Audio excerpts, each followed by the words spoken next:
I think over the course of time, you really talk about your vision for the team, how you want to play, and things like that. But it all starts from, I think, having a strong relationship and building some trust, and then it goes into the other parts of building a team.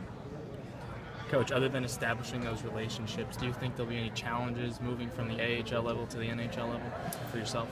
Well, I think it's tough to predict what would happen. I think anytime you go to a new team, no matter what level, you have to be able to earn the respect and earn the trust of the players. And I think that's something, regardless of what level you're going to play at, anytime you come into a new environment, a new team, and a new organization, you have to do that as a coach.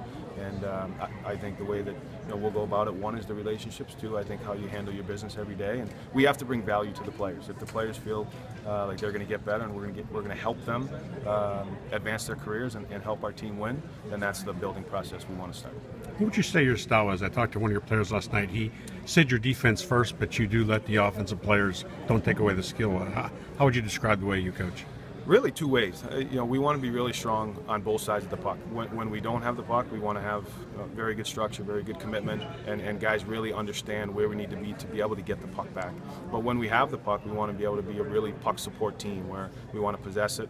And we always talked about our teams in Wilkes-Barre. The best defense is a good offense, and the more time you can spend on the offensive side of the red line and the offensive zone with puck pressure and puck possession, a lot of times that allows you to be a stronger defensive team. And this team missed the playoffs for a few years now. Looking at the talent, what's here, what do you think you have to work with? I know it's early, but have you looked much at the roster, and what do you think is here? Yeah, I haven't looked at the roster too much through the process. I do know that there's a couple of key elements. There's high character players in here. The quality people. I mean, that was one of the attractions coming to the organization, was the type of players that have been drafted and are in that organization. So that's a great start.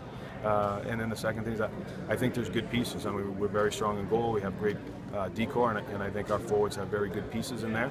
But I need to get more familiar with the players. But when you're starting with character, it's a good place to start. A lot of young defensemen too, and you had a lot of that in the minor, the AHL, right? So that's something you're comfortable working with, young defensemen. Yeah, absolutely. It's exciting. I think when you have guys that are young and they have so much potential, and sometimes they're raw, it's just helping them develop their game and develop into everyday pros. And I think that's something we did have experience with in Wilkes-Barre, just the way Pittsburgh had drafted defensemen coming in. So it'll be an exciting time, and really like that group of D.